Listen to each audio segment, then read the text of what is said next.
Good morning, good afternoon, and good evening, YouTubers. This is Jerry Diamond with How to Get Out of Babylon. I told you I was going to get to the east side of the Airstream and show you the awning.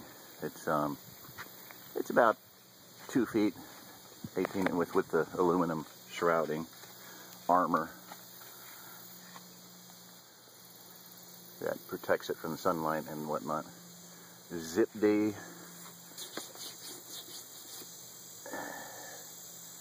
Zip-D awnings. Very easy to use, very simple. And then I'm going to show you my son David. And by the way, I'm going to start talking about my kids a little bit.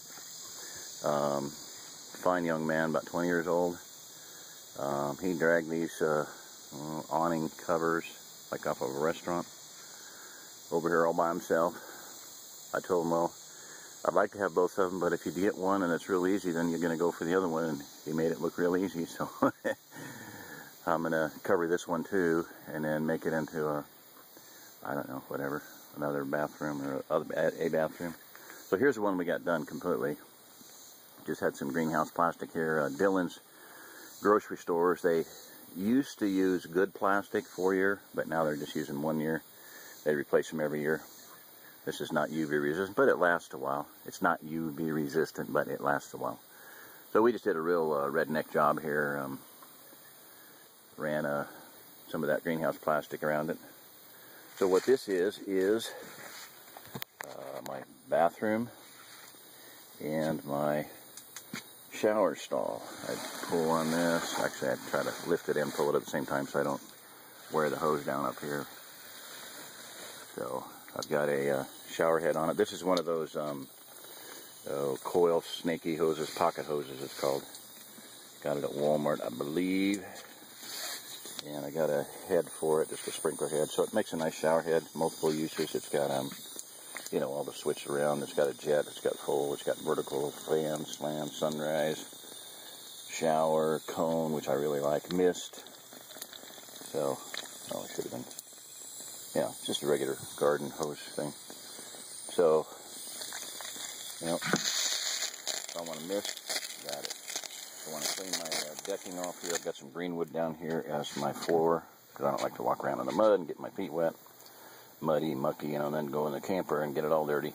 So, anyway, a good improvised toilet, and I might switch this out because it's not terribly comfortable. Actually, I've got an old, like, restaurant chair that is not too bad. This is kind of a tight fit there. Okay, don't say anything. But I got a 5-gallon bucket down there. Compost covering that. Just I reached over here and grabbed a handful of mulch from the forest. Sawdust works great. There's a bunch of rotting sawdust up above. I can get plenty of that when I get around to it. Now, on sanitation and toilet paper, I hear all these preppers and they say, oh, one of the things you got to stock up on is cases and cases of toilet paper. And they're going to haul a semi-load of toilet paper, you know, a 2-year supply with them when they go bug out to their bug out location or store to their bug out location. Well, let me tell you something. I talked to a guy that was military, did a lot of special ops things, and he had a really extensive knowledge of history, of military history. He made this statement. He says, within 3 days of a breakdown, an economic collapse in any society anywhere in the world, within 3 days people are shaking with their left hand. Go figure that one out, okay? No toilet paper. So don't think anybody's going to stock up toilet paper. This is a cheap, and that's a leaf there, not anything. See, I blew it off, okay? So 8-ounce lab bottle. This is a Nalgene, a real one. I had one that I used for many years and I lost it in my exodus from my house, but I found this one my son was using for goats, and mine had been gnarled on too because he had used it for goats, so the tip is kind of chewed up. See if I can get that up there close. Kind of flattened over and chewed up. But anyway, that bottle is the equivalent of, who knows, 100, 1,000 cases of toilet paper. I had used that thing that I was using before, and it was exactly like this one for 3-4 years. So, you know, and the other thing is, oh, We're going to get personal rags. Everybody's going to have their own rag, and they're going to wipe their butt with it, and then we're going to wash them. Why not use water to wash something that's really clean to start with, and just pat it dry with your toilet paper or your personal rag? Your personal rag isn't all brown and yellow and green and, you know, turning funny colors and smelling funny things. What a wonderful smell you've discovered, Princess, is what you'd be saying. So anyway, 1 8-ounce lab bottle. I'm going to try to get the top off with one hand, and I'll just... Oh boy, that's the weekend.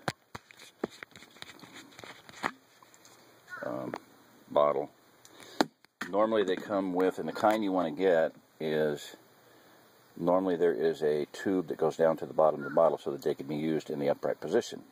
You do not want to use it in the upright position. You want to use it in the upside down position, so the water has to get down to the lid of the bottle. So you want to take that tube out. They detach, or you might have to cut it off.